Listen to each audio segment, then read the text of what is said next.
like most of us, we've all thought about entrepreneurship over the years, and everyone Hmm. wants the freedom. And I think people look at it from a different lens when they don't know anything about it. They're looking for freedom, flexibility, and the ability to do what they want when they want. But what they don't realize is that in order to get that, you have to put a massive amount of effort and systems and processes in place to be able to do that. Um, but like most over the years, I thought about entrepreneurship, and I, you know, I started an eBay and Amazon store, years ago, and did some selling online, and with that money, the money I made there, I heavily invested in the stock market. I attempted to start a junk removal company, and an office cleaning company, all things. And back then it was sort of more. I was just sort of throwing darts into the wind, trying to see if something Hmm. would stick.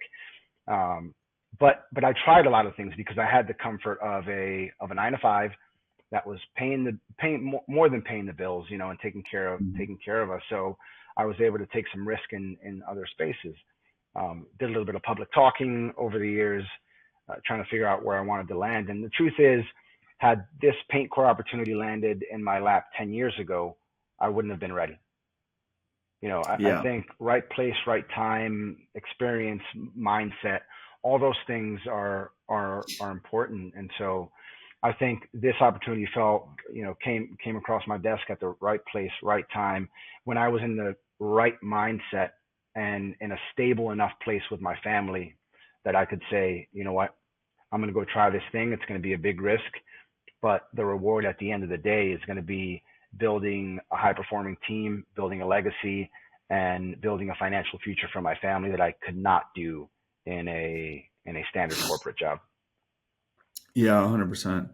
Um, Man, the amount of people that I come across in the contracting space starting a business and like, yeah, I'm gonna break apart from being an employee at this boss and go start my own contract. Like most contractors don't come from the military backgrounds like you and I did. Yep. Most contractors were an employee of a contracting company, didn't like something about it and said, I can just do this on my own, and then they start. That's where most people come from. And that's fine. Both ways are fine. But what I very comically hear a lot of is like, yeah, I'm gonna go like, I'm not making any money over here, right? And I'm gonna go do this on my own and be able to work less and make more money. And it's like, no, no, that's not true.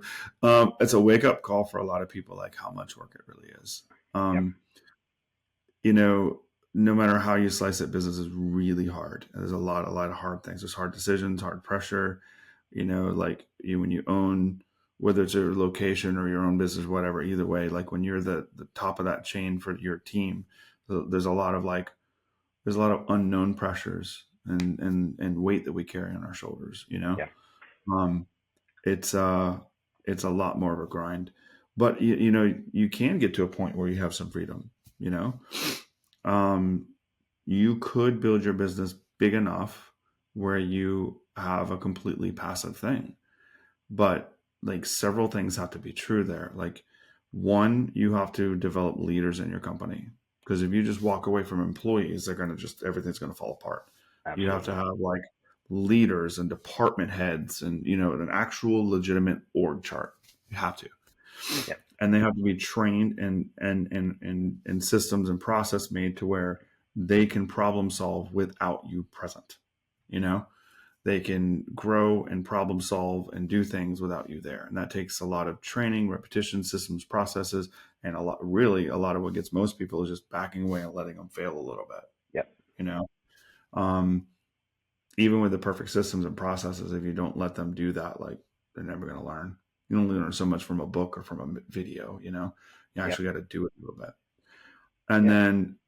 then, typically, I mean, you end up having like you have to have a CEO, a COO, a CFO. Like if you truly wanted to be passive, and then if like I had so many people come to me and like they like want this like freedom of lifestyle thing, but they don't realize how big of a company they actually have to build to do that. Right. Like you aren't going to get freedom of lifestyle with a $500,000 a year business or even a $1 million business, even a $5 million business. It's not big enough yet. Like it Yep. really is going to be like 10 million plus maybe to be completely passive, Right. right? But semi-passive though, I think is way more doable, you know, where you're leading the leaders and that's it. You know what I mean? That's where I am in my business. I have department heads running things and I pour most of my time into them and then they do things. So it's, for me, my business isn't completely passive, but it's semi-passive. I can go away for a couple weeks and nothing's gonna burn down, you know. Yeah. Do the old 2-week fishing test, you know, and it's still okay. But you know, in order to really truly walk away, I'd literally have to hire a CEO, a COO, you know, and then train them. But in order to do that, I'd have to make at least enough to pay for them and then some, you know. Yep. And those aren't $50,000 a year employees, you know. Agreed. Like, who wants to be CEO of a company for $50,000? Yeah. Hey, if you found this video helpful, please like and subscribe. If you're looking for help growing your contracting business, I invite you to join my free community. In there, we go live with amazing trainings, share resources and downloads, plus you get free help from me and from peers. That link is down below to join, and we'll see you in the next video.